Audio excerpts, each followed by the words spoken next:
Shalom brothers and sisters, Bidway and the Preacher. Welcome back sa ating video ngayong araw na ito. Brothers and sisters, our topic today is all about the graven image and the idols. The graven image, it is also an idols, mga brothers and sisters, no? Ang mga graven image ay mga bato, kahoy, simento na kinortihan. So, ito ay pinagbabawal ng Diyos, brothers and sisters. Yun ay kasuklam-suklam sa Diyos. Mababasa natin yan sa Exodus chapter 20 verse 4 na yung graven image ay hindi pwedeng lingkuran at luhuran, no?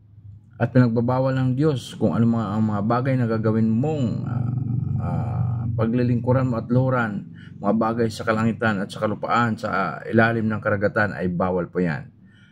Mababasa din natin yan sa Leviticus chapter 26 verse 1 and Isaiah chapter 42 verse 8 and Acts chapter 17 verse 29. Exodus 20:4-5, yun nga sinasabi ko sa inyo kanina na ang mga bagay na yan ay walang kabuluhan. Yun ay kasuklam-suklam sa Diyos. So ano bang susundin natin? Yung tradition ng mga tao at yung kagustuhan ng mga tao o kagustuhan ng Diyos. So, kailangan natin sundin ang kagustuhan ng Diyos at ang nakasulat sa Biblia. Kasi pag sundin natin ang mga tradition at gawain ng mga tao, yun ay kasuklam-suklam ng Diyos. Galit ang Diyos sa mga ganun, no? Brothers and sisters. So, kailangan mag-ingat po tayo sa ating pagsunod at pagsamba sa Diyos at ating pananampalataya. Dahil yun ay walang kabuluhan. We walk by faith, not by sight, brothers and sisters. Kasi yung reward natin ay naghihintay sa langit. At ang Diyos ang magbibigay sa atin ng korona ng kaligtasan. Kasi, yun nga, nagsiserve ka sa ibang mga idols dito sa sanlibutan, sa mga bato, semento, kahoy, kung ano-ano pa.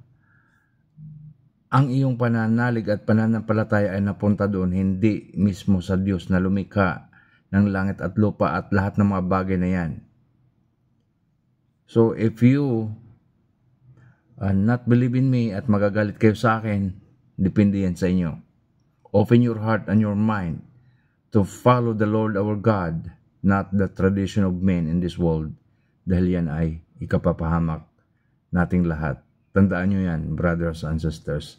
Walang himala sa mga bagay-bagay na inyong sinasamba at inyong pinaparada at inyong hinahalikan. Walang himala dyan.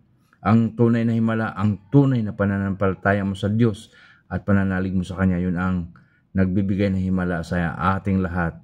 Kaya, protektado tayo ng dugo ni Kristo. Hindi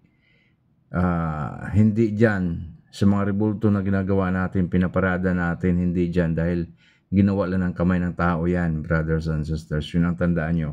Ang sundin natin ay nakasulat sa Biblia. Shalom and God bless and much love everyone.